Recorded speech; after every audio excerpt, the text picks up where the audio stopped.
जी, मैं doctor Santosh Kumar Verma, principal pharmacy Motherhood University Roorkee, आप सभी का फार्मालोग के इस एपिसोड में स्वागत करता हूं। आज के हमारे अतिथि प्रोफेसर डॉक्टर आर के खार सर हैं। ये किसी परिचय के मोहताज नहीं हैं और ये हमारे फार्मेसी प्रोफेशन के भीष्म पितामह इन्हें कहा जाए तो ये अतिशयोक्ति नहीं होगी। वर्तमान में sir BS अनंतपुरिया institute of pharmacy Faridabad में सेवा दे रहे हैं। सर ने अपने कार्यकाल का ज्यादातर समय जामिया हमदर्द के फैकल्टी ऑफ फार्मेसी में दिया है और सर का एकेडमिक, एडमिनिस्ट्रेटिव और इंडस्ट्रियल क्रेडेंशियल किसी से छुपा हुआ नहीं है। तो मैं ये वार्ता को प्रारंभ करते हुए अब मैं सर का स्वागत करता हूं और हम पे इनकी कृपा बनी रहे, ऐसा हम चाहते हैं। सर, मैं वार्ता को प्रारंभ करते हुए सबसे पहले ये प्रश्न करना चाहूंगा कि कृपया आप अपने प्रारंभिक शिक्षा, उच्च शिक्षा और पारिवारिक पृष्ठभूमि के बारे में हमारे दर्शकों को बताएं, please. Thank you doctor Santosh ji and Balaji publications जो ये प्रोग्राम कर रहे हैं। तो मैं आपको बता दूं कि मैं सबसे पहले मेरी प्रारंभिक शिक्षा जम्मू एंड कश्मीर स्टेट श्रीनगर में हुई है। मैं वहीं पैदा हुआ हूं। तो पहले जो स्कूल एजुकेशन मेरी थी बिल्कुल वहीं हुई है, श्रीनगर कश्मीर में। हम वहीं रहते थे पहले, और 12th तक की पढ़ाई मैंने वहीं करी है। और उसके बाद मैं 12th से फिर उसके बाद मैं बाहर ही आ गया। देन उसके बाद तो फिर कश्मीर भी थोड़ा सा स्ट्रगल में रहा। तो then nobody, my parents and my other relatives also came out after 90s। तो मेरा भी ताल्लुक कश्मीर से स्कूल एजुकेशन तक था। और उसके बाद मैंने हायर एजुकेशन शुरू करी थी दिल्ली में। दिल्ली में उस वक्त सबसे पहला इंस्टीट्यूशन था फार्मेसी का, डिप्सर, जिसको हम कश्मीरी गेट पॉलिटेक्निक बोलते थे। तो it was the pharmacy course was started there for the first time. ये फिर उसके बाद में दिल्ली में मैंने अपने, you can say, I started my education again. That was in pharmaceutical sciences, starting from diploma course, which was a basic platform for me for future growth. और higher education के बारे में उसके बाद मैंने सागर यूनिवर्सिटी, जो एक आजकल सेंट्रल यूनिवर्सिटी हम जिसको बोलते हैं, डॉक्टर हरि सिंह गौर सेंट्रल विश्वविद्यालय, मैंने वहाँ अपनी शिक्षा पूरी अच्छी तरह से बी फॉर्म और एम फॉर्म की जो डिग्री है वहां से करी थी। और उसके बाद मैं चाहता था कि मैं कहीं J&K में थोड़ा सा चला जाऊं वापस की। फिर मैं IIIM में चला गया एज अ रिसर्च स्कॉलर, जिसको हम रीजनल रिसर्च लेबोरेटरी बोलते हैं। तो मैं वहाँ 2 साल की मैंने बहुत अच्छी रिसर्च की ट्रेनिंग मिली। It was like an industrial experience. वहाँ मुझे फेलोशिप मिलती थी उस जमाने में 400 रुपए की, जो CSIR की फेलोशिप मिलती थी। तो I was research scholar for 2 years। लेकिन वहां मैंने देखा कि मेरा PhD करने का जो लक्ष्य था वो पूरा नहीं हो पा रहा था, और वहां की जो एम्प्लॉयमेंट अपॉर्चुनिटीज थी वो बहुत कम थी। तो फिर मैं आहिस्ता आहिस्ता, उस वक्त हमदर्द कॉलेज ऑफ फार्मेसी होता था इधर दिल्ली में, शुरू हुआ था 1-2 साल पहले ही। तो मेरे को एक अपॉर्चुनिटी मिली, तो मैं हमदर्द कॉलेज ऑफ फार्मेसी में एज ए लेक्चरर अपनी कैरियर की शुरुआत वहीं से करी थी। और फिर मैं वहां काफी अरसे रहा, सबको पता है, उसको मैं ज्यादा नहीं बताऊंगा। और फैमिली के बारे में, मेरी एक मिडिल क्लास फैमिली को बिलोंग करता हूं, और अनफॉर्चुनेटली मेरे फादर की डेथ हो गई थी जब मैं 10वीं में पढ़ता था। तो उसके बाद में हमारी फैमिली में काफी कॉन्स्ट्रेंट्स, फाइनेंशियल एंड ऑर्गेनाइजेशनल, और उसके लिए मैं अपनी ग्रोथ के लिए अपना जो योगदान मैंने दिया है अपने प्रोफेशन में, अपनी माता जी को करूंगा, जिन्होंने उन परिस्थितियों में, उन बहुत ही डिफिकल्ट परिस्थितियों में मुझे भी पढ़ाया, मेरे भाइयों को भी पढ़ाया। वो नहीं, जो हमारी मर्जी थी जिस तरीके से भी, तो हम लोगों ने अपनी शिक्षा प्राप्त करी in spite of all the constraints we had at our hand. और उसके बाद में जब मैं प्रोफेशन में आ गया, मेरे पास लाइफ में 2 लेडीज हैं फैमिली के हिसाब से, जिनकी मेरी inspiration and guidance and platform मिला है। वो तो एक मेरी माता जी बताई है जिनका स्वर्गवास अभी हुआ है इसी साल में 95 इयर्स की एज में। वो मेरी बहुत ही बड़ी गाइड थी और उनका बड़ा बड़ा आशीर्वाद था। और उसके बाद में मेरी जो पत्नी जी है Mrs Lakshmi, she has provided me unstinted support, all round support, that I could move here and there and go out for my PhDs for a long time, and she remained here. That was a great sacrifice, and at every time I feel that I am obliged and indebted to two great ladies. One is my mother Kanta Devi and other is Lakshmi Khar, who is living with me. So ये मेरी family का एक brief background है और इस तरीके से मैंने अपने आप को अपने इस मैं बना लिया अपने आप को। थैंक यू संतोष। कृपा रही। सर आगे मैं दर्शकों के लिए पूछना चाहूंगा कि आप अभी तक अपने फार्मेसी क्षेत्र के सफर को किस रूप में देखते हैं? Pharmacy you want to say how do I see the journey of pharmacy profession as such, Yes. Pharmacy profession. My journey. Yes. Your journey, sir, please. I will tell you about my journey. पता नहीं एक paradigm shift हो गया जैसे आपने अभी बताया था। That is what is known as a blessing in disguise. जब मेरे पिताजी का देहांत हो गया था तो बहुत ही ऐसी परिस्थिति होती है उस वक्त, और मैं यंग थे, हमें कुछ पता नहीं था क्या हो गया। तो मैं एकदम दिल्ली आ गया, मामा जी रहते थे यहाँ, उनके साथ रहने लगा। तो आपको मैं क्या बताऊं किस तरीके से वो जो मैंने 2 साल यहाँ पढ़ाई कर ली, that was a great time for me. मैंने उन 2 सालों में कैसे पढ़ाई करी है, with the support of course. तो जो डिप्लोमा फार्मेसी फर्स्ट कोर्स था वहां कश्मीरी गेट में, उस वक्त हमारे पास, हम तो मतलब we were pampered children of Delhi government at that time. तो सब लोग हमको पढ़ाने आते थे, चाहे वो ड्रग कंट्रोलर है, चाहे वो सब लोग जितने दिल्ली के ड्रग कंट्रोलर्स थे वो सब पढ़ाने आते थे। और फिर एक टीचर हमारे थे जिसको हम बोलते थे पी वीरा स्वामी, वो फॉर सम टाइम हमको सारे सब्जेक्ट्स पढ़ाते थे, केमिस्ट्री भी, स्टैटिस्टिक्स भी। लेकिन उसने मेरे को ऐसा बुनियाद बनाया है सर, मैं उसको अपना योगदान फार्मेसी का उसी को देता हूँ। And I used to stand first and get first rank, but it was his commitment.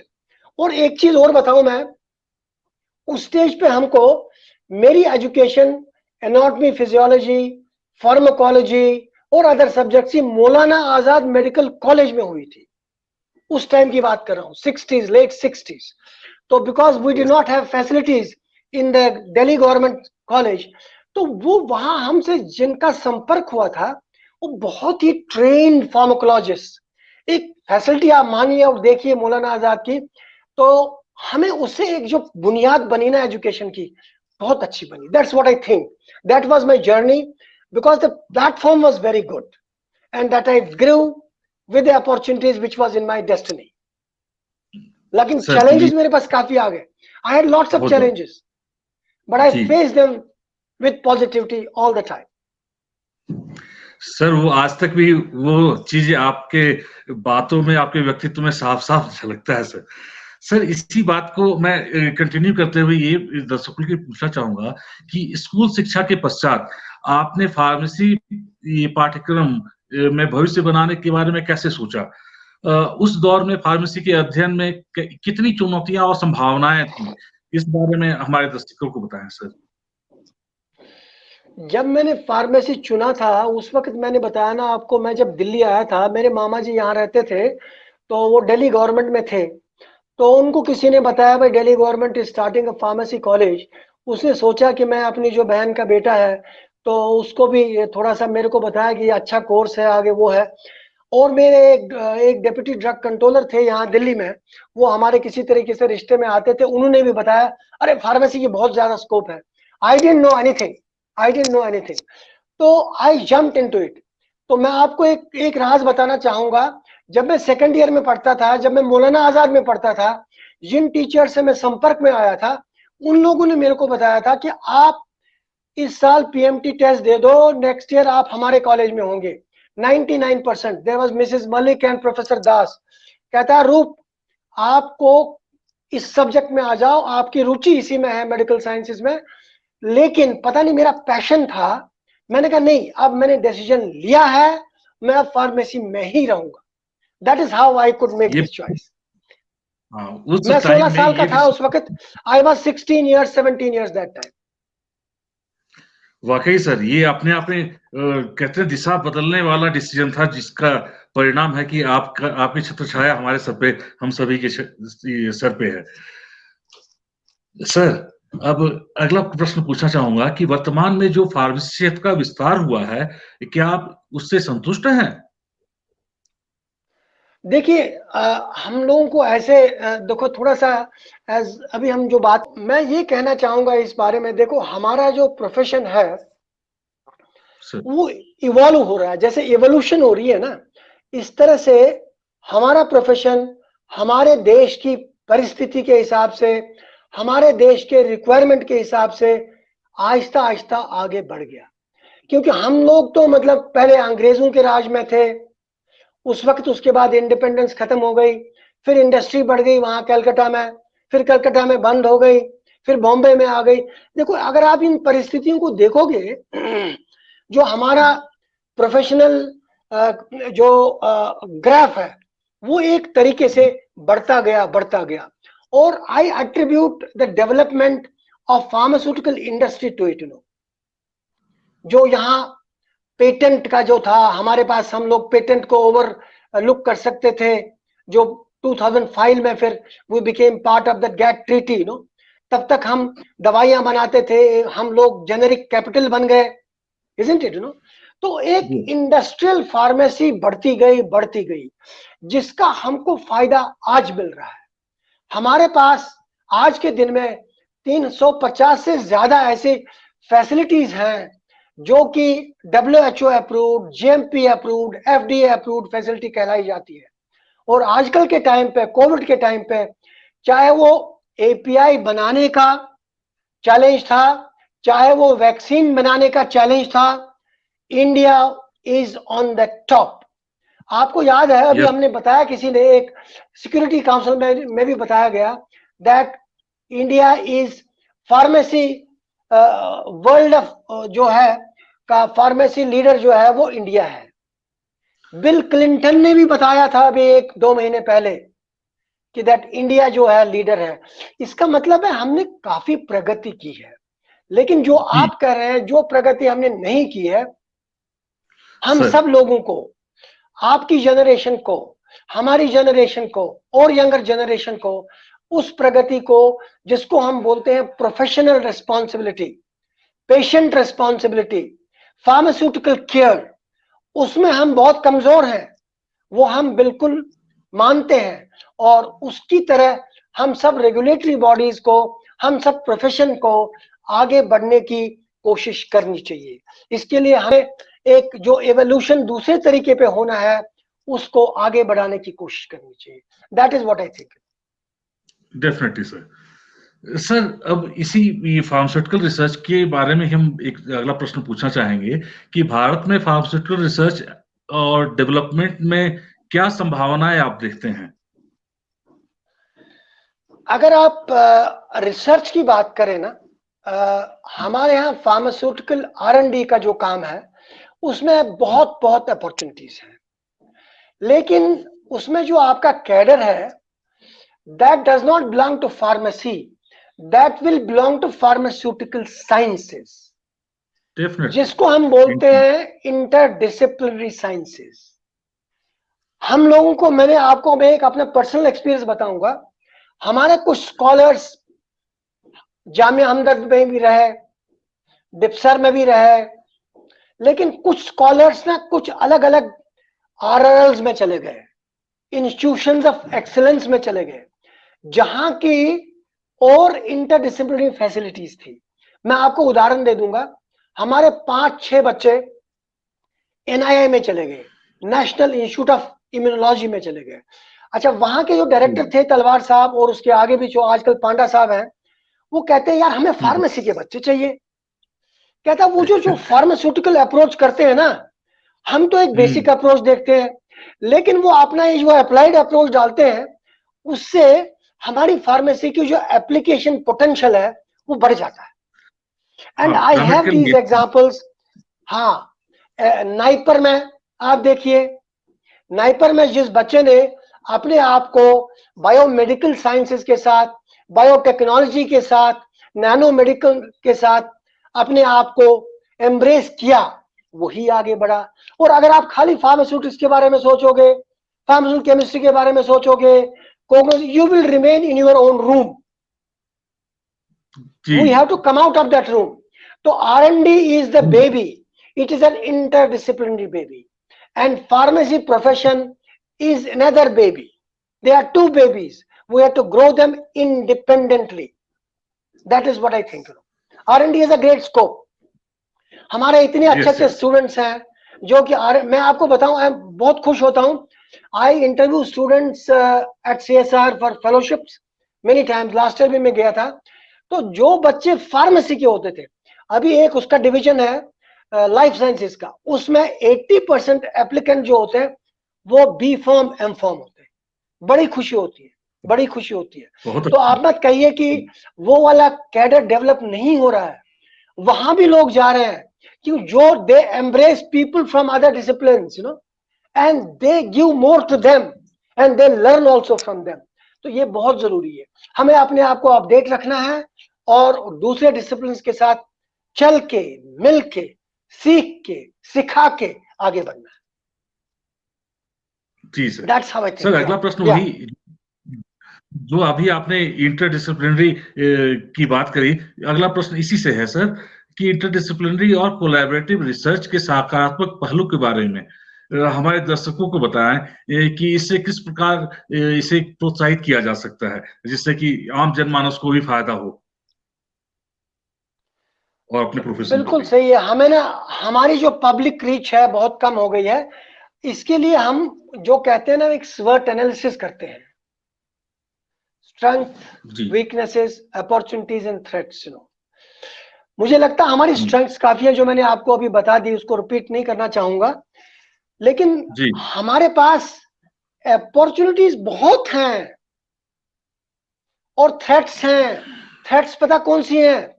अभी देखिए, थ्रेट्स हमारे पास हैं जो जेनेरिक मेडिसिन, हमारे जो जेनेरिक नहीं, आई एम सॉरी, जो API था 30 साल पहले, 25 साल पहले 80% API हिंदुस्तान में बनता था और वो API आजकल चाइना से आता है 70%।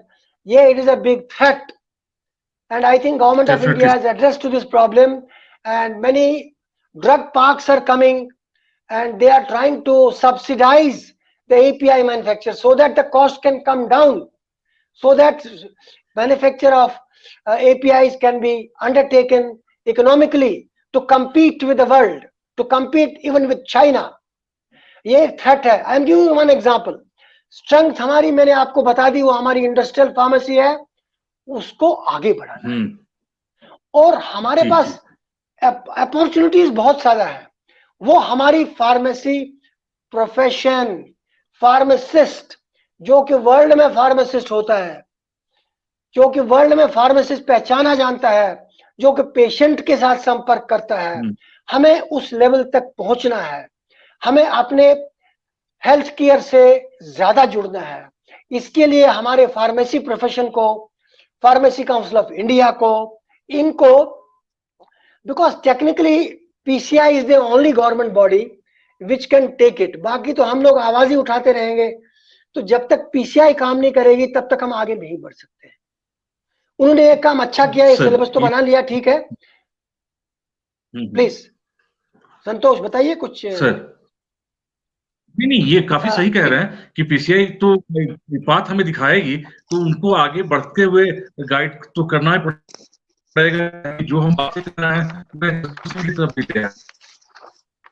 मैं आपको बताऊं संतोष जी, आप अगर हमारी स्ट्रेंथ पेशेंट फार्मेसी की बताएंगे, हमारा हेल्थ केयर तो जो है ना, अगर आप medical care, dental care, nursing care और फार्मासिस्ट, जो कि दो तरह के हैं, एक तो रिटेल है और एक हॉस्पिटल है, इतना ही है, बाकी भी और है साथ साथ में। हमारे पास इस वक्त we have 6.5 lakh registered pharmacists with varied educational backgrounds, which are working in about 8 lakh retail pharmacies. ये आपके पास एक गॉड गिवन गिफ्ट है sir. It is something like a primary health care. This is a primary pharmacy care. मैं तो ये समझता हूं इस स्ट्रेंथ को हमने टैप ही नहीं किया है. ये हमारा स्ट्रेंथ है, ये हमारी अपॉर्चुनिटी है और इनको हमें बढ़ाना है. इनकी नॉलेज बॉडी बढ़ानी है. इनकी नॉलेज लेवल रेस्ट्रिक्ट नहीं रखनी है डिस्पेंसिंग फार्मेसी तक. वो जमाना चला गया है. We have to tune ourselves, update ourselves so that we'll be at par with the global standards. ये हमें करना है. यही मुझे लगता है कि हम लोगों को आगे की 70% एनर्जीज इसी पे देनी चाहिए और 30% एनर्जी जो है वो एग्जिस्टिंग जो चल रहा है, जो प्रोग्रेस कर रहा है, उस पे देना चाहिए. This is my word in nutshell. एकदम सही सर, क्योंकि जहां अभी काम की संभावना है वहां तो ज्यादा, जहां काम की संभावना ज्यादा है पब्लिक रिलेशंस को लेते हुए, पर्सनल केयरिंग को लेते हुए, तो हमारे फार्मासिस्ट ज्यादा से ज्यादा पब्लिक डोमेन में जाएं और अपने आप को इंट्रोड्यूस करें in the sense of public care, health care, ऐसा करते हुए. जो एग्जिस्टिंग है डेफिनेटली वहां पर तो मेंटेनेंस की जरूरत है. 30% से हम काफी कंसिस्टेंटली आगे बढ़ते रहेंगे. तो सर इसी बात को लेते हुए हम आगे. संतोष जी एक चीज एक और ऐड करूंगा इसमें. हमने ये रेस्पॉन्सिबिलिटी खाली उस फार्मासिस्ट को न दें. रेस्पॉन्सिबिलिटी आपकी हमारी भी है. हम तो एकेडमिक फार्मासिस्ट हैं. हम लोगों को भी थोड़ा सा देखना चाहिए, ध्यान देना चाहिए. हम घर में कौन सी दवाई खाते हैं, हमारे रिलेटिव्स इतनी सारी दवाइयां खाते हैं, कौन सी खाते हैं, उनको कौन से इफेक्ट होते हैं. तो ये तो शुरुआत है ना. So that means we should get closer to the medicine, closer to their effects, closer to helping the patient, closer to the consumer at your level. Student जो है वो भी सीखना है. मैं पैरास्टामोल खा रहा हूं, जरा पढ़ लो पैरास्टामोल के बारे में, किस तरह से खा रहा हूं, क्यों खा रहा हूं, कैसे खानी चाहिए. एस्प्रिन खा ली, खाली पेट खा ली, क्या होगा. ये तो बहुत बुनियादी चीजें हैं ना. ये तो हमको हर एक फार्मासिस्ट को, चाहे हम फार्मासिस्ट हैं, मतलब डेस्क पे हैं कि नहीं है, चाहे हम इंडस्ट्री में भी हैं, चाहे हम कहीं भी हैं, हमको अपना योगदान अपने तरीके से देना चाहिए. संतोष सर ओवर टू यू. हाँ, आपकी बात को ही मैं एग्री करता हूं. वैसे भी फार्मेसी के स्टूडेंट, जैसे मैं भी अपने स्टूडेंट लाइफ के ही एक्सपीरियंस के बारे में बताऊंगा, या फिर मेरे जो अब स्टूडेंट्स हैं वो भी कहते हैं कि सर हमसे हमारे घर वाले पूछते रहते हैं कि सर दवाई काम करेगी या नहीं करेगी जो हम ले रहे हैं. तो जाहिर सी बात है सर, सोसाइटी भी इस बात के लिए क्रेजी तो रहती है कि ये फार्मेसी पढ़ रहा बच्चा है, दवाई के बारे में पढ़ रहा है, तो ये हमें औरों से तो अच्छा जरूर बताएगा. तो ये कहीं ना कहीं हमारी मोरल रिस्पॉन्सिबिलिटी यहाँ पर बढ़ी जाती है सर. और परिवार की, सोसाइटी की, रिलेटिव्स की उम्मीद तो है ही. तो बस इसको हम बेहतर तरीके से और एग्जीक्यूट कर पाए, तो इसके लिए हम हमेशा तैयार रहें. बिल्कुल बिल्कुल सर इसी बात को है कि फार्मेसी क्षेत्र में तकनीकी रूप से हमें क्या क्या नई चीजें सीखने की जरूरत है, इसके बारे में जरा चर्चा की जाए. टेक्निकी चीजों में जो आप कह रहे हैं, जैसे आजकल हम ये control delivery and all that, you mean to say that या? जी हाँ, देखिए मैं आपको बताऊंगा, ये जो दवाई होती है ना, दवाई के 3 पिलर्स होते हैं. एक होता है quality of the medicine, safety of the medicine, efficacy of the medicine. ये 3 चीजें देखते ही देखते हैं ना. जब तक ये नहीं होंगे तब तक दवाई देते नहीं है, तब तक वो मेडिसिन बनती नहीं है, तब तक तो वो या एनसी होती है. तो इसका एक चौथा पिलर बन गया. चौथा पिलर है जिसको हम बोलते हैं डिलीवरेबिलिटी. डिलीवरेबिलिटी, जो डिलीवरेबिलिटी है आजकल के जमाने में, आजकल के संपर्क में बहुत जरूरी है. तो ड्रग जो है ना डिलीवर होना चाहिए. ड्रग जो है ना, अगर आप आइडियल सिचुएशन में जाओगे तो वो पहुंचना चाहिए जहां उसको पहुंचना है, सबसे ज्यादा मिकदार में, ताकि वो वेस्ट ना हो जाए, उसको हम बोलते हैं टारगेट बोलो, उसको सस्टेन बोलो, उसको ये डिलीवरी कॉन्सेप्ट जो कैंसर ड्रग्स है, देखिए ये बहुत डिफिकल्ट ड्रग्स है, इनकी डिलीवरेबिलिटी बहुत पुअर है, बहुत पुअर है। तो ये जो डिलीवरी साइंस है ये आजकल बहुत इंपॉर्टेंट हो गई है। आपका ड्रग बहुत इफेक्टिव है इन विट्रो, वो कहते हैं तो ये क्लॉट डिसॉल्व करेगा, सब कुछ करेगा, 2 मिनट में खाओ, लेकिन वो वहां जाता ही नहीं है, वहां पहुंचता ही नहीं है। लेकिन आजकल के जमाने में हाँ, ये जो डिलीवरी साइंस, आप अब नैनो ड्रग डिलीवरी सिस्टम की बात करते हो, देन स्पेसिफिक साइट डिलीवरी की बात करते हो, तो ये उसी से संपर्क रखता है। तो इसमें काफी बढ़ावा आ गया है। इसमें हमें देखना पड़ेगा कि हमें किधर आगे बढ़ना है, कैसे आगे बढ़ना है, जो एग्जिस्टिंग ड्रग है उसको हम इफिकेसी कैसे बढ़ा सकते हैं, उसकी इफेक्ट कैसे अच्छी हो सकती है, और उसकी बायो अवेलेबिलिटी कैसे अच्छी हो सकती है, so that we can improve the deliverability by drug delivery science. ये काफी आगे बढ़ा है और अभी इसमें प्रोग्रेस तो है, लेकिन बेंच टू बेड जो है, बेंच टू बेड कन्वर्शन बहुत कम है। जी, we always think in terms of outcomes, देखो रिसर्च करने से, पेपर छपाने से, पेटेंट करने से कोई फायदा ही नहीं है जब तक कि हमें उसका एक्चुअल आउटकम, उसकी एक्चुअल एप्लीकेबिलिटी, एप्लीकेशन पेशेंट पे न हो, मरीज पे न हो, जिसको वो चाहिए उस पे न हो। हम उसी एंगल से देखते हैं, उसके लिए ये सब चीजें जरूरी है। जी सर, आपने एकदम सही कहा सर। सर, वर्तमान परिदृश्य में भी एक प्रश्न मन में आ रहा था कि आज जो पेंडेमिक आउटब्रेक हुआ है कोविड-19 का, इसमें हेल्थ सेक्टर ने बहुत महत्वपूर्ण भूमिका निभाई है। सभी फार्मेसी प्रोफेशनल्स ने भी महामारी से लड़ने में कंधे से कंधा मिलाकर काम किया है। क्या आपको लगता है कि फार्मेसी में कैरियर की संभावनाओं और फार्मेसी के सम्मान में इससे वृद्धि हुई है? मैं समझता हूं, देखो जब मैं स्टूडेंट था, मैं आपको थोड़ा सा इवोल्यूशन बताऊंगा, तब तो मेरे पास एक्सीलेंट अपॉर्चुनिटी थी इंडस्ट्री में जाने के लिए। I would have been a CEO of a company. तो उस वक्त मेरी कुछ और वीकनेसेस थी, मेरी कुछ प्रायोरिटीज थी, मैं उधर चला गया। तो हम लोग उस वक्त कहते खाली इंडस्ट्री है, हमें नहीं पता था फार्मासिस्ट भी होगा, मतलब जो डिस्पेंसिंग फार्मासिस्ट। लेकिन अब आपको मैं बताऊं, बहुत सारी वैकेंसीज आने वाली हैं। अगर आपने रिसेंटली पेपर पढ़ा हुआ है, ये जो ऑनलाइन फार्मेसी आएगी अभी, जो लीगल हो जाएगी, वो फार्मेसी असिस्टेंट की पोस्ट निकालेंगे, और वो फार्मेसी असिस्टेंट में डिप्लोमा वाला चला जाएगा। There will be thousands and thousands of vacancies in next 4 to 5 years. और फिर उसके अलावा तो देखिए बहुत सी अलग अलग अपॉर्चुनिटीज बढ़ गई है। Regulatory pharmacy over the years बढ़ी नहीं है, बहुत सारी बढ़ी है, और भी बहुत सारी जो है हॉस्पिटल लेवल पे और भी अनकन्वेंशनल लेवल पे बहुत सी चीजें हैं। और जो कोविड आने से हमारे को जो लग रहा है, और जो डॉक्टर लोग भी समझते हैं कि भाई जिम्मेवारी उन पे बहुत ज्यादा है, they need help, assistance and good support from a healthcare professional which will be provided by a pharmacist as well। ये अपॉर्चुनिटी बढ़ने वाली है, लेकिन इसमें एक की है जिसको हम चाबी बोलते हैं। देखो पब्लिक समझती नहीं है, जब तक कि गवर्नमेंट जॉब हो तब तक वो इंपॉर्टेंस ही नहीं देती है।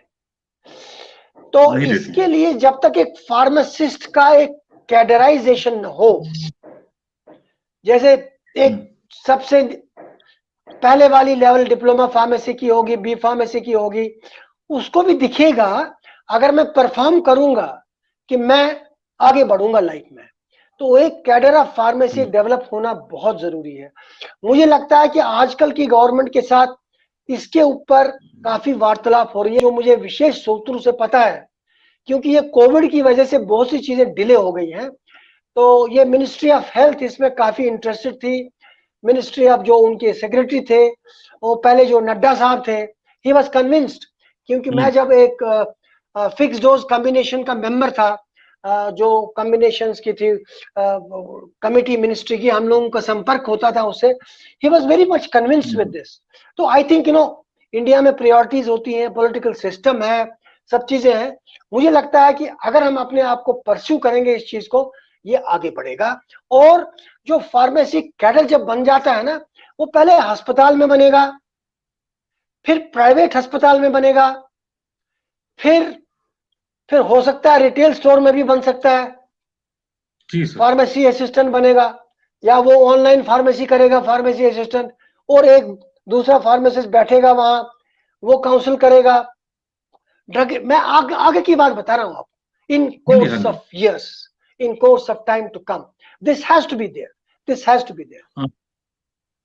कम्युनिटी फार्मेसी में it will grow, sir. It is going to grow. Be positive, be positive. Definitely sir. Sir, पिछले प्रश्न से जुड़ा हुआ मेरा अगला प्रश्न है, जिसमें आपने ड्रग डिलीवरी सिस्टम के डेवलपमेंट की बात कही थी। तो सर, टारगेटेड और कंट्रोल ड्रग डिलीवरी के क्षेत्र में अब नया क्या होने वाला है, इसके बारे में जरा आप बता भी चुके थे, जस्ट इसका और भी कुछ है तो बताया जाए। हाँ, ठीक है, वेरी गुड। मैं आपको कुछ चंद उदाहरण दे दूंगा। देखो क्या है ना, हमारे यहाँ प्रॉब्लम ये होती है इंडिया में, जिसको हम बोलते हैं हिंदी में भेड़ चाल, बोलते हैं ना, भेड़ चाल, है ना। तो बीच में आ गया कि भाई नैनो सिस्टम की चांस है आगे बढ़ने, तो सारे लोग 70% pharmaceutic scientist started working in this area. सही कह रहे हैं सर।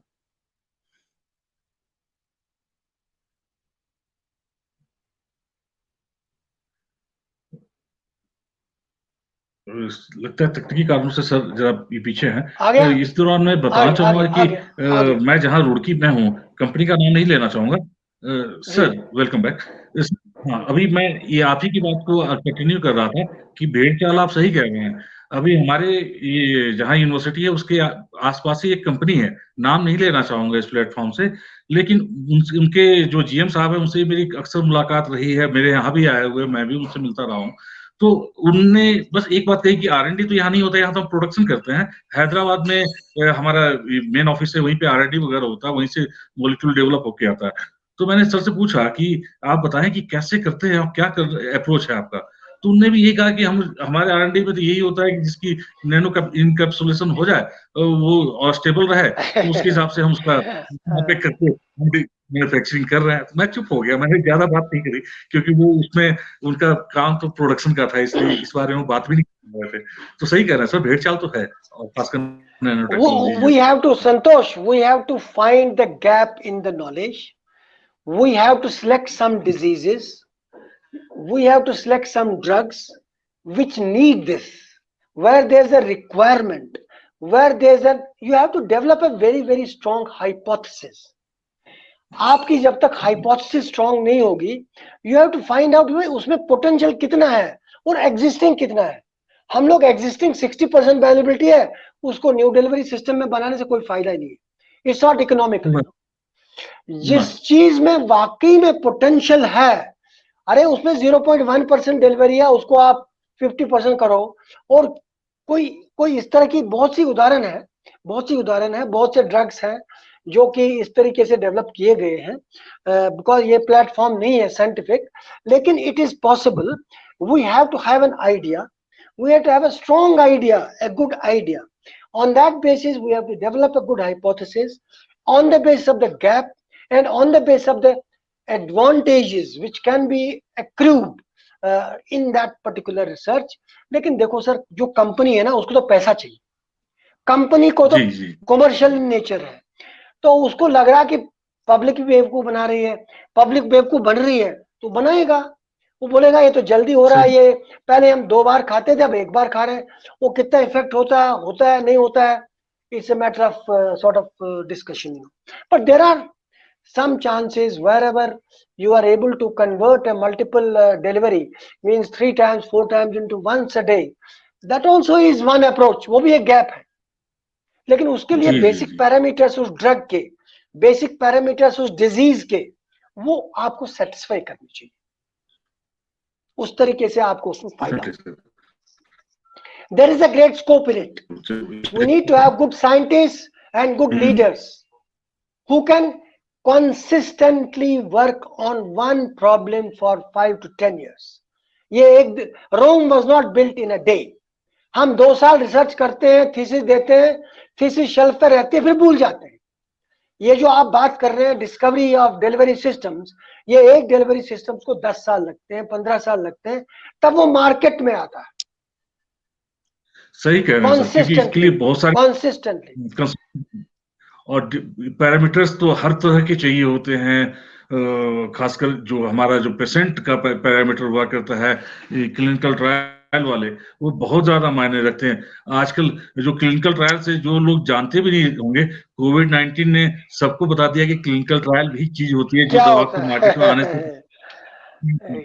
यस, तो हर आदमी पब्लिक को ये मीडिया हाउसेस बता रही है, समझा रही है, तो डेफिनेटली सर फार्मेसी तो अपने आप ही आगे चल ही रहा है। तो सर इसी में मैं आगे एक चीज पूछना चाहूंगा कि फार्मेसी एजुकेशन को पब्लिक हेल्थ सेक्टर से सीधे रूप से जोड़ने के लिए आपका क्या सुझाव रहेगा? मतलब पब्लिक हेल्थ से जोड़ने के लिए फार्मेसी हम लोगों को फार्मेसी उसके लिए जैसे हमने चर्चा करी है इसकी, हमें जो पेशेंट ओरिएंटेड फार्मासिस्ट है उसको स्ट्रॉन्ग बनाना है, उसकी नॉलेज बॉडी को अच्छा करना है, so that he knows about the medicine, he knows about the side effects, even the simplest over the counter medicines, cough syrups, any medicines for common ailments, they have lot and lot of science in it, you know. उसको जानना, उसको पहचानना, उसके बारे में अच्छी तरह से नॉलेज, और एक चीज बहुत जरूरी है, ये पाप होगा अगर हम गलत नॉलेज दे दें किसी को। अगर आप किसी पेशेंट को गलत बोलते हो, वो एक गहरा अन्याय होगा। You should be very sure what you are talking about. आपको अपने वो गलत डायरेक्शन में नहीं जाना चाहिए। मैं आपको उदाहरण दे दूं, अभी 1 साल पहले कोई दवाई कॉम्बिनेशन दी थी मम्मी के लिए, तो मैंने डॉक्टर से डिस्कस कर लिया, सर ये ड्रग प्लीज विड्रॉ कर लिया, नहीं तो उनको एपिलेप्सी हो जाएगी, उनको माइनर सिम्टम्स आ गए थे। ही इमीडिएटली एक्सेप्टेड टू इट। मैं एक छोटा सा उदाहरण दे रहा हूं। तो इसी तरह से ये एक लार्जर एग्जांपल है, मैं बता रहा हूं कॉमन फार्मासिस्ट की बात। Paracetamol, aspirin, cough syrups, you know, and the drugs you take, you know, symptoms you get, you can address to diabetic patients, you know, you can see what medicines are they taking, क्यों उनको prescribe तो पहले से हो गया ना, तो लेकिन आप उसके बारे में जानिए थोड़ा सा, इफेक्ट्स क्या है, कौन सी दवाई से ड्राइनेस होती है, आई मीन कभी गला सूख जाता है, क्यों होता है, कौन सी डायबिटिक मेडिसिन ले रहे हो आप, यू नो, तो उनको क्या सिम्टम्स हैं, अगर जरूरत पड़े तो डॉक्टर को कंसल्ट करो। ये चीजें हैं sir, that is how you will get in touch with the public and the patient, you know. Take these chronic diseases. Chronic diseases का मतलब आपका लॉन्गर कांटेक्ट है, आपके घर में एल्डर पेशेंट्स हैं, दवाइयां लेते ही होंगे, पढ़ो उनके बारे में, लेकिन आपका इंटरेस्ट जरूरी है। You have to have interest. ये कोई ऐसा, it will not come on a platter, it will not come on a platter. Knowledge is deep and it is available on the platform. आपको जानने की जरूरत है, जानने की जरूरत है। हाँ, बस उत्सुकता होनी चाहिए, एंथुसियाज्म होनी चाहिए। सर बीइंग ए एकेडमिशियन, आपसे मैं अभी जो कोविड-19 आउटब्रेक के टाइम में ऑनलाइन एजुकेशन जो हम दे रहे हैं उसके बारे में पूछना था कि क्या ये ऑनलाइन एजुकेशन हमारे स्टूडेंट्स को सेटिस्फाई कर पा रहा है? ऐसे समय में और किन-किन उपाय से अपने स्टूडेंट्स को हम एजुकेट कर सकते हैं, ट्रेंड कर सकते हैं? इस बारे में आपकी क्या सुझाव है सर? मैं समझता हूं कि ये जो है, देखो ऑनलाइन एजुकेशन और कंट्रीज में बड़े बड़े कोर्सेज हो रहे हैं, लेकिन हमारी जो डिजिटल इंफ्रास्ट्रक्चर है उसको पहले हमें स्ट्रॉन्ग करना है।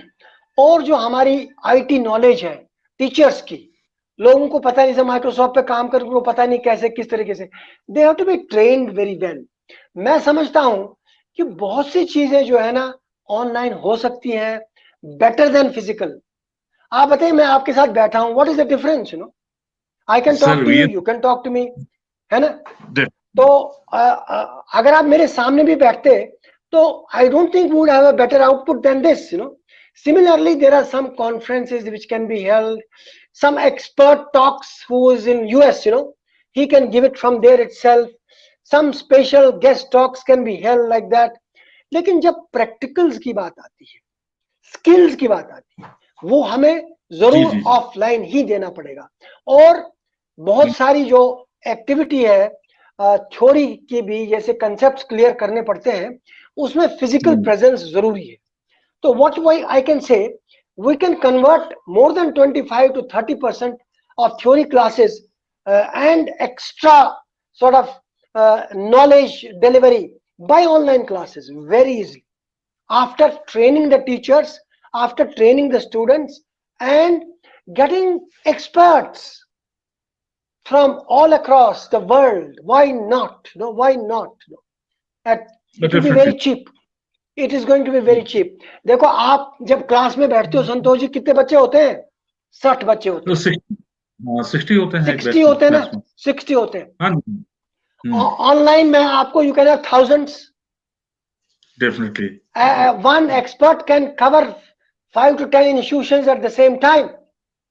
सपोज सही एक कह रहे बहुत ही इंपॉर्टेंट टॉपिक है, कोई बहुत इन टॉपिक है, वैक्सीन पे किसी बड़े नोबेल लॉरियट को लेक्चर करना है, he can connect to 10 institutions at the same time। तो हमें ऑनलाइन को वो अपनाना है, अपनाना बहुत है। अपॉर्चुनिटी वी हैव टू है। दोनों अपॉर्चुनिटी को। लेकिन जो ऑफलाइन है, ऑफलाइन की अपनी अहमियत है, उसकी अपनी इंपॉर्टेंस है। क्योंकि कुछ पुअर बच्चे जो है ना, एकेडमिकली जो पुअर है, तो उनको जब तक आप फिजिकली कांटेक्ट नहीं करते हो, देखो 3 कैटेगरी ऑफ स्टूडेंट्स होते हैं, above average, average and below average. मैं समझता हूँ ये जो ऑनलाइन है, वो जो बिलो एवरेज स्टूडेंट है, उसको थोड़ा सा फिजिकल कांटेक्ट भी चाहिए। हाँ, वो विजुलाइज नहीं व्हाट आई कर पाते। मैं अंडरस्टैंड, इस बात इट इज माय विजुलाइज नहीं पर्सनल कर ओपिनियन।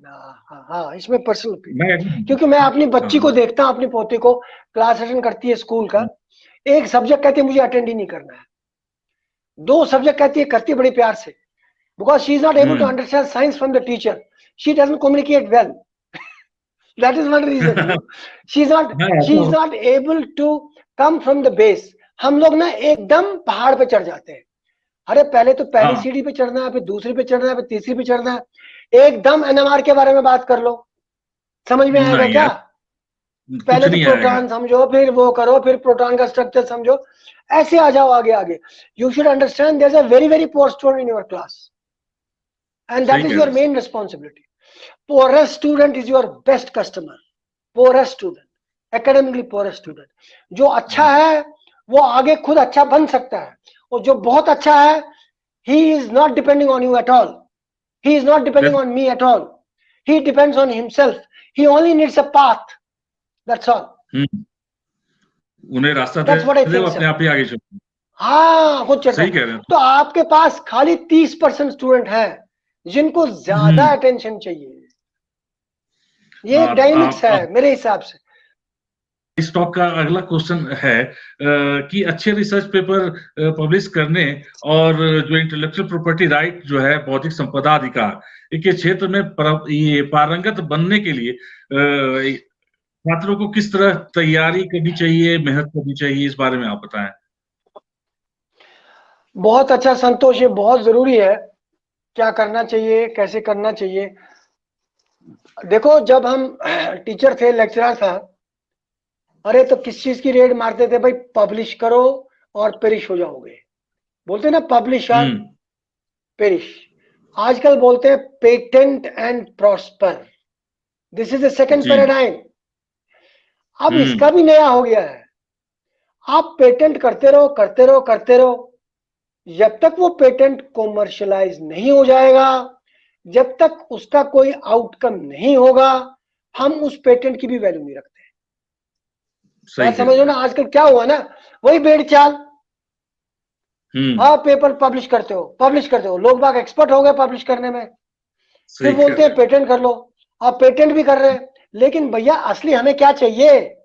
हमें we want to reach the bed, bench to the bed.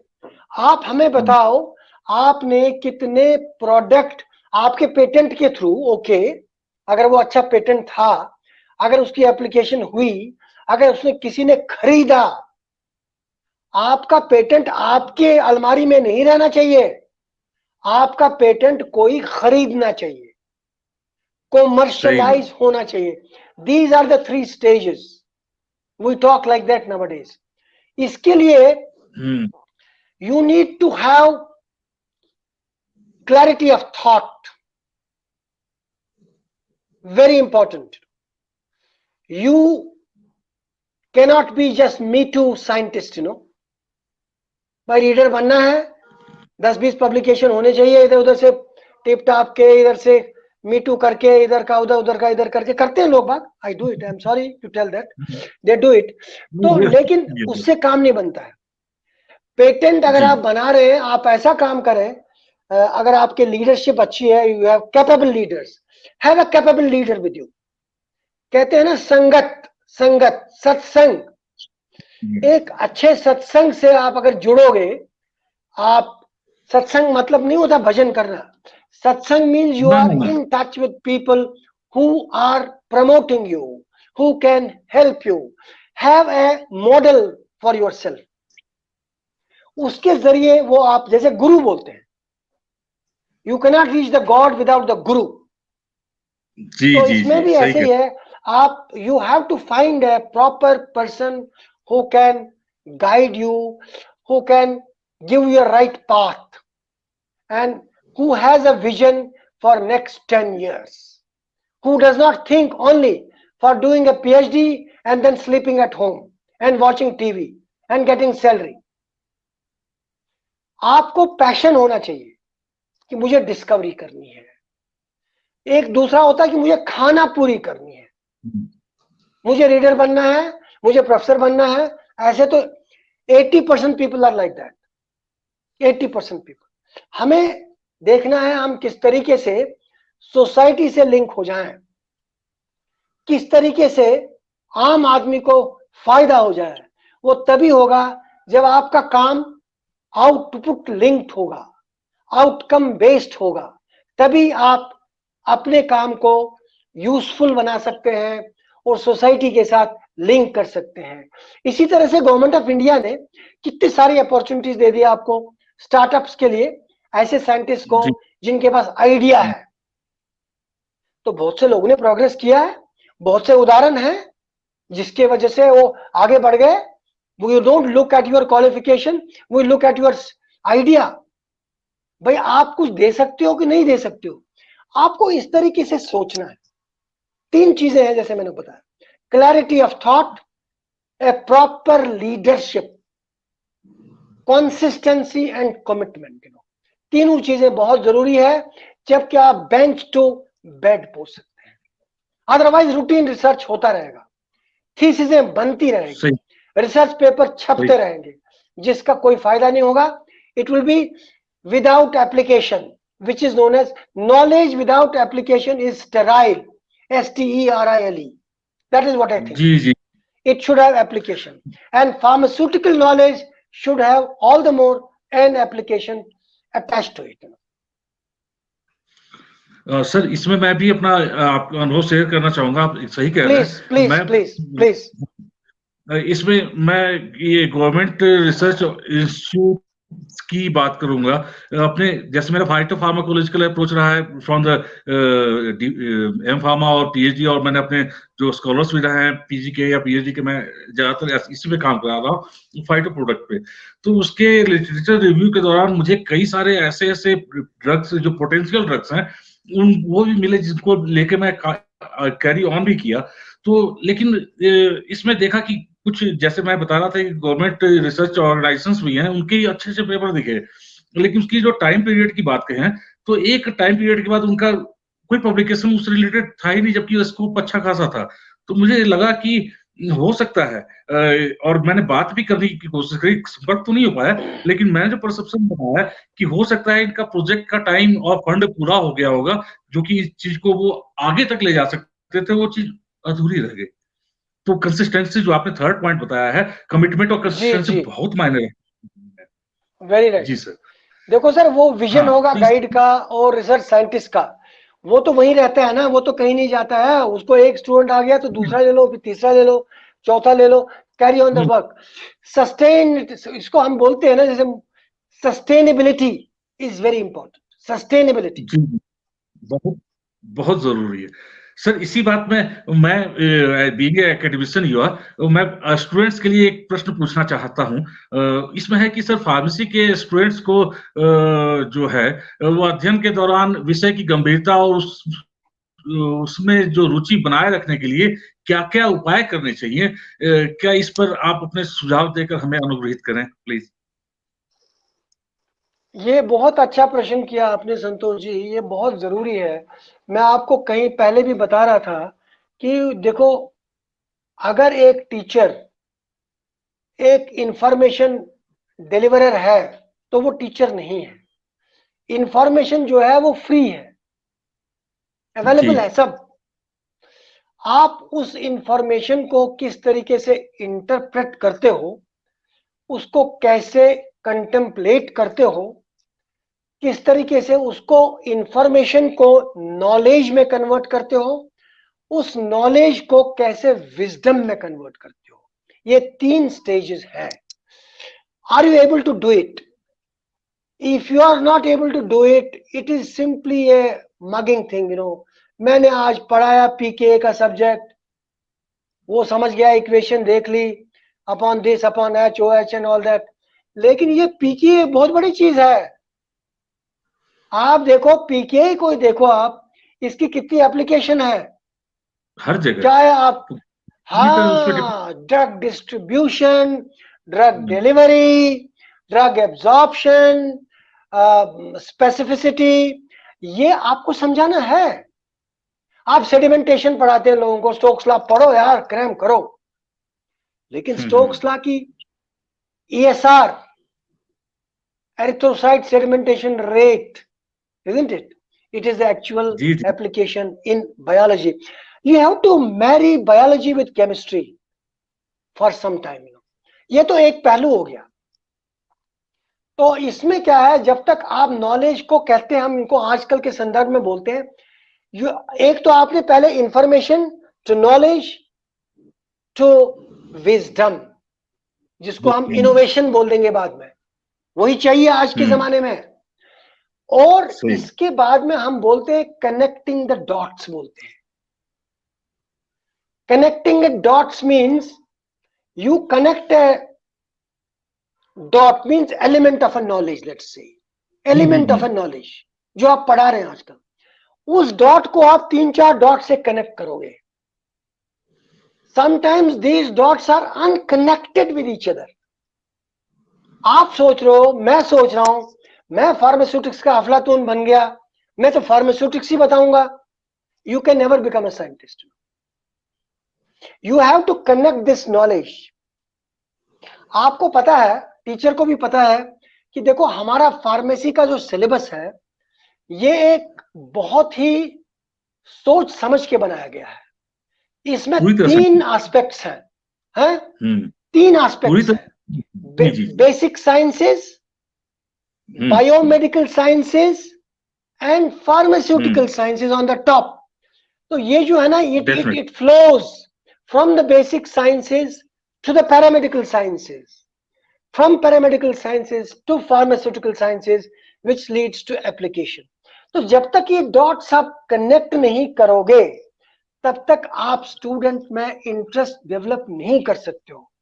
आप अगर एक क्रैम तरीके से पढ़ाओगे, उसको पता होना चाहिए। आज मैंने पार्टीशन कोफिशिएंट पढ़ाया बच्चों को, अरे यार, ये पार्टीशन कोफिशिएंट तो ठीक है, वो ऑयल में कितना गया, पानी में कितना गया, उतना तो मैकेनिकल है ना। उसको पता होना चाहिए यार ये क्यों जरूरी है। इसमें कम से कम he should let the student study partition coefficient by himself, but only discuss where it is applied, how it is applied, have a discussion on it. And दूसरी बात ये भी जरूरी है, पहला तो मैंने बताया आपको knowledge, information, knowledge and wisdom and application ultimately. Then दूसरा बताया कनेक्ट द डॉट्स। तीसरा बताया आपको कि you have to actually find out the purpose of your lecture, you should be very clear. और फिर उसके बाद में you have to connect with the student, वो कैसे होगा? हम लोग लेक्चर देते हैं 1 घंटे का, 1 घंटे से में आप 59 मिनट्स बोलते रहते हो और जो फीडबैक है 1 मिनट का भी नहीं होता है। मैं तो कहता हूं 25% time it should be discussion. उससे क्या होगा, आपको पता चलेगा कौन सो रहा कौन नहीं सो रहा है, और उसके बाद ये भी पता चलेगा कि यार मैं जो पढ़ा रहा हूं सर समझ रहे हैं कि नहीं समझ रहे। मैं फजल में बोलते हुए दीवार के साथ, ये दीवार के साथ तो बात करनी नहीं है, मैं आपके साथ बात कर रहा हूं, मुझे लग रहा है कि आप you are interested when I am talking, so मुझे एंथुसियाज्म हो रही है आपसे ज्यादा बात करने की।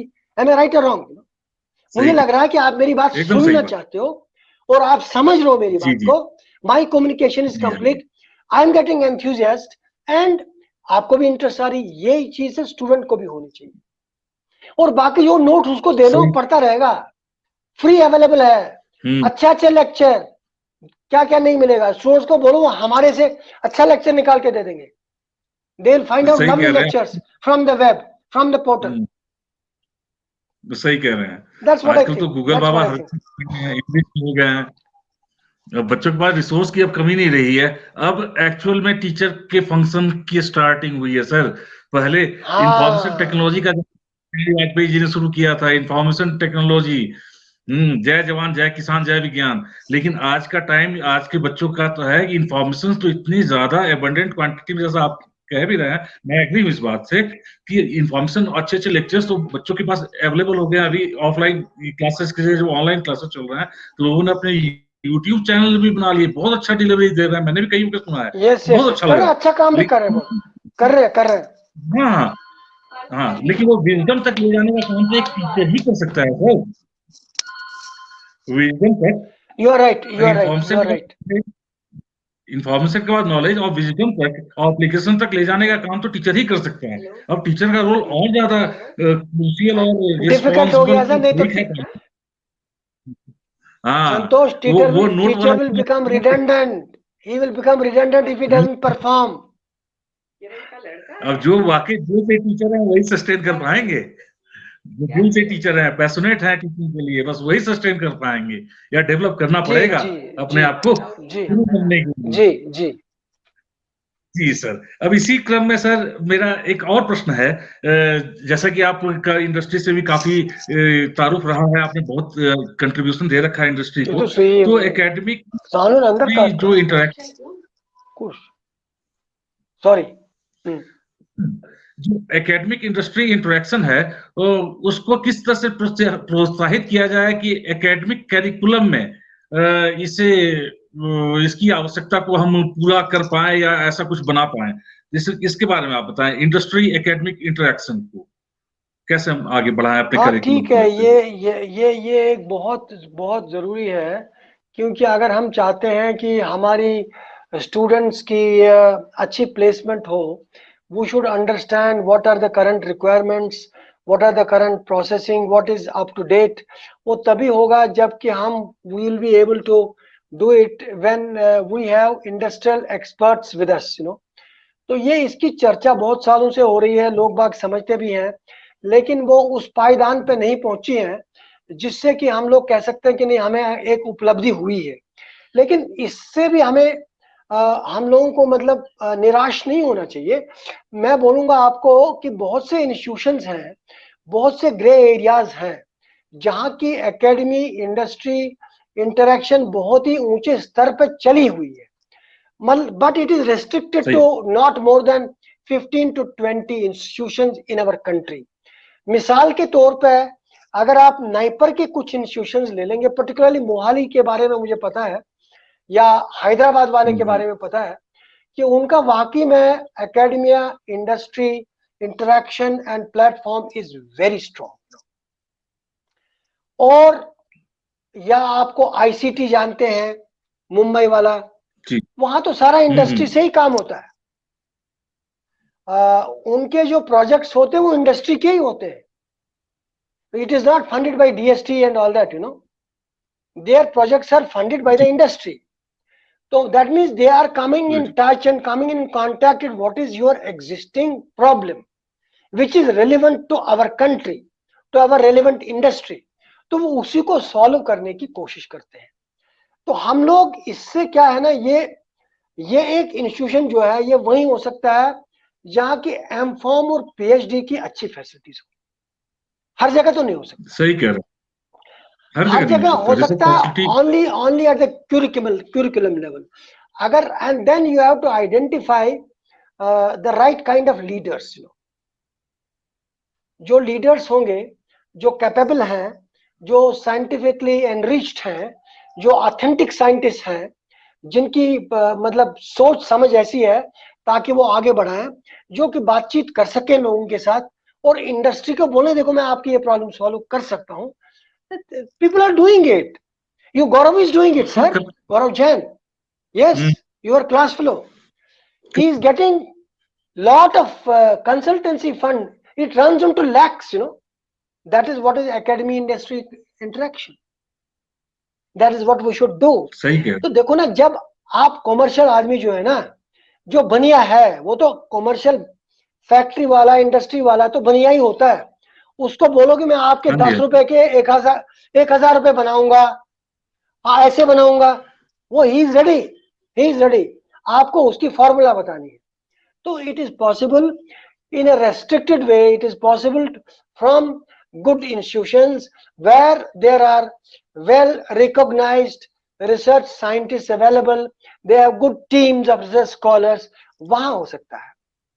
बाकी जो हमारे 2000 कॉलेजेस हैं तकरीबन, उसमें इतना ही हो सकता है कि आप अपनी जो रेगुलेटरी बॉडीज हैं, जैसे आपको लेक्चर करवा लो, या आपका बोर्ड ऑफ स्टडीज है उसमें उनको बुला लो, या यूनिवर्सिटी की एकेडमिक काउंसिल है उनको बुला लो। मतलब ये हर स्तर पे पॉसिबल है, ताकि बच्चों को पता चले कि हमें इंडस्ट्री में क्या करना है, और एक ऊंचे स्तर पे एक वाकई में इंटरेक्शन हो जाए which will be useful to the institutions, to the country and to the industry as a whole. सही कह रहे हैं सर। इसमें पिछले दिनों जो चर्चा हुई थी ये प्रैक्टिस स्कूल को लेते हुए, जिसमें बी सुरेश साहब ने भी काफी अच्छा बताया था, तो वो तो हमारे जैसे इंस्टीट्यूट या जो ऐसे इंस्टीट्यूट जो इंडस्ट्रियल एरिया के बीच में है उनके लिए तो पॉसिबल है। जैसे हमारे सारे बच्चे 180 आवर्स वाला जो कहते हैं ट्रेनिंग प्रोग्राम है, उसके लिए हम लोग कंपल्सरी कर रखा है कि नहीं करना ही पड़ेगा। तो उसके लिए हम इंडस्ट्री से बात भी करते हैं, इसी बहाने उनसे एमओयूज वगैरह भी होते रहे फॉर्मल, और बातों में वो एब्जॉर्ब भी हो रहे हैं बच्चे।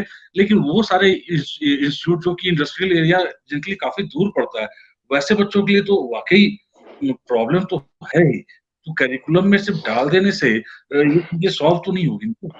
जिसको किस तरीके से आपको मैं संतोष जी इसका एक छोटा सा उपाय है, I don't know whether PCI agrees to it और not.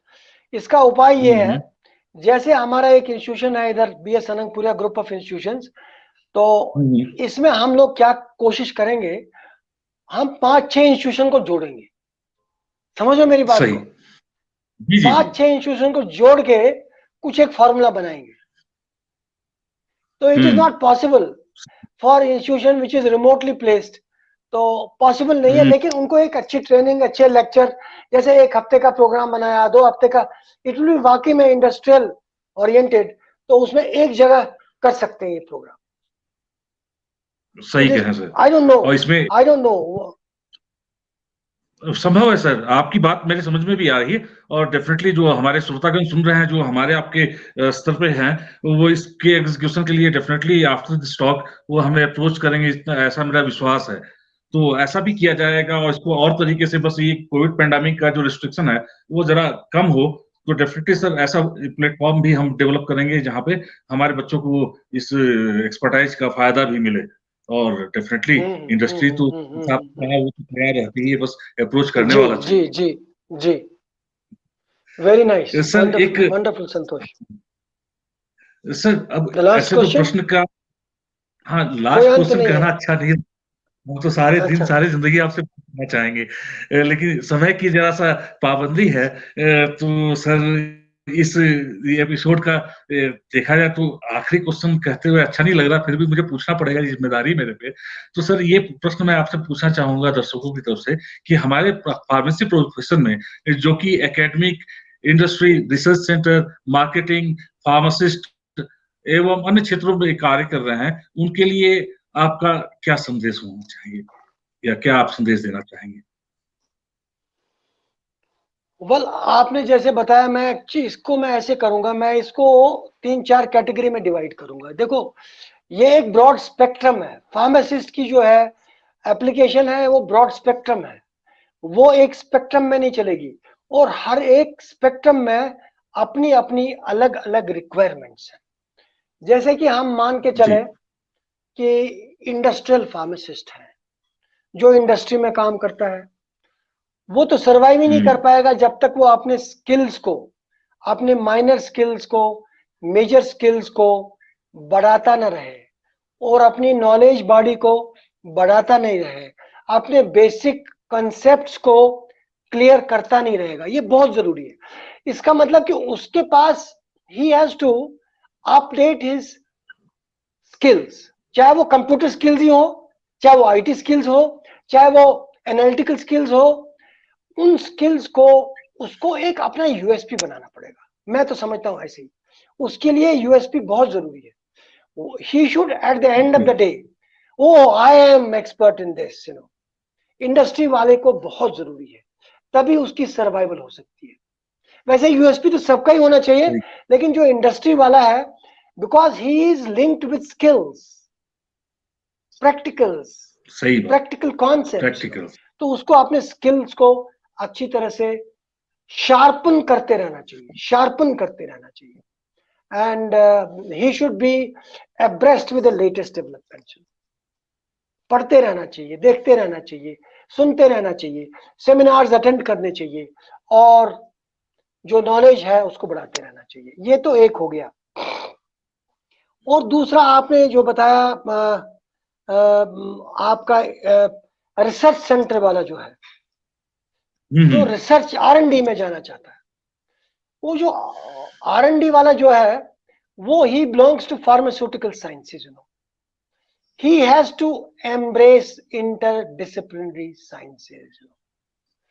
He has to learn molecular biology. I'll tell you, if you are in drug delivery scientist, आप कहोगे मैंने पढ़ी नहीं है, तो फिर आप निकल जाओ यहां से, ऐसी बात हो जाएगी। सही बात। You can't survive. You have to learn molecular biology. You have to learn, because आजकल हम सब चीजें मॉलिक्यूलर लेवल की बात कर रहे हैं, चाहे वो ड्रग डिलीवरी है, चाहे वो फार्माकोलॉजी है, चाहे वो हर एक चीज को आपको पता होना चाहिए, आपके शरीर में ये सब कैसे हो रहा है, किस तरीके से इसका इफेक्ट होगा। तो you have to learn everything at a very very basic level.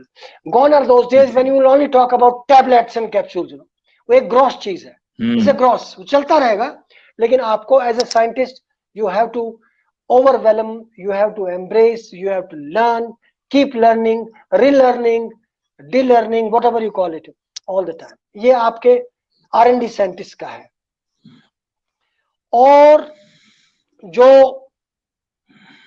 Marketing वाला आपने बताया था, पहली बात है जो मार्केटिंग में जाता है, आपको पता है हमारे यहाँ, मेरे ख्याल से अबाउट, मेरी स्टैटिस्टिक्स पुरानी होगी, ये मैंने लेटेस्ट अपडेट नहीं करी है, 40% to 50% पीपल जो बी फार्म वाले हैं वो मार्केटिंग में जाते हैं। पता नहीं आज का क्या स्टैटिस्टिक्स है, ये अभी मैं 3 साल पुराना बता रहा हूं आपको। तो जो मार्केटिंग में जाना चाहिए, उसको उसमें तभी जाना चाहिए जबकि उसकी जो इंट्रिंसिक बेसिक एबिलिटीज मैच कर रही, नहीं तो वो फेलियर हो जाएगा। He should be an outgoing, he should be an outgoing personality. Please You can add on to that. आप सही 30-40% जाते तो हैं, लेकिन वापसी भी वैसे ही उस 30-40% का जो 60% वापस आ जाते हैं, चाहे किसी भी तरीके से। मैं अपने टाइम से भी देख रहा हूँ, अभी तक में लोग जाते हैं, टीचिंग में आ जाते हैं। यस यस यस यस, क्या वापस आ जाते हैं मार्केटिंग में। I know, I have some examples. Yes yes yes yes yes. लेकिन अगर अच्छे के लिए आते हैं तो then it's okay, but if it is for just equalizing things, that means a disadvantage. तो इस तरह से आपको देखना चाहिए उनको। I have examples, Santosh, where people have become CEOs from marketing. They are general managers. They are in very high positions. They entered as pharmacists also. They had basic qualification of B.Pharm and M.Pharm. Grow करते गए because वो perform करते गए। देखो आजकल ना, आजकल आपकी परसेंटेज को कोई नहीं देखेगा। आप बोलोगे मैंने 90% लाई, खान साहब ने 95% दे दिए, कोई फायदा नहीं उसका। How much you perform, what is your performance level while you are working, तो दैट इज इंपॉर्टेंट। तो आपको अपनी जो आपकी कम्युनिकेशन एबिलिटीज पर्टिकुलरली बहुत स्ट्रांग होनी चाहिए, एक्सप्रेशन स्किल्स बहुत अच्छी होनी चाहिए। ये तो सबके लिए जरूरी है, लेकिन अगर आप इसमें हो तो ये तो आपका धंधा ही है। कुछ लोग तो बोलने का खाते हैं, है ना, कोई बनाने का खाएगा, कोई बोलने का खाएगा। तो ये बोलने का जो खा रहा है ना, तो इसको he has to be very thorough in all different, देसी लैंग्वेज में भी, अंग्रेजी में भी, तभी वो आगे बढ़ सकता है। और बाकी आप फार्मासिस्ट की बात कर रहे हैं, वो हमारे यहाँ अभी थोड़ा सा वीक विकेट पे है। इस वीक विकेट को स्ट्रांग बनाना है, तो वो भी एक, आजकल हम, अगर आप WHO की बात करोगे, we are talking about 7-star pharmacist, you know, पता होगा आपको। I don't want to elaborate that. तो आपको एक 7 स्टार में से 1 स्टार तो होना चाहिए किसी न किसी डिपार्टमेंट का। तो उसमें भी आपको बातचीत करने का ढंग, your body language, because you have to come in contact with patients, with consumers. तो आपका ड्रेस सेंस, यू नो, आपकी किस तरीके से आप पर्सनली किसी को अटैक नहीं कर पाओ, किसी को मतलब don't you know offend anybody, ये सब चीज बहुत जरूरी होती है। जो भी प्रोफेशन होता है जिसमें पब्लिक का संपर्क है, आपकी हम्बलनेस होनी चाहिए, ह्यूमिलिटी होनी चाहिए। आपको अपने आप के शूज उसके शूज में डालना, जिसको हम बोलते हैं empathy. You should have empathy, then only you will become a good pharmacist, no. तो आपको समझना चाहिए डिजीज है बेचारे का, इसको डायबिटीज है, आपको you should understand what is happening in his body. ये गुस्सा कर रहा है, हाइपरटेंशन है तभी गुस्सा कर रहा है ना।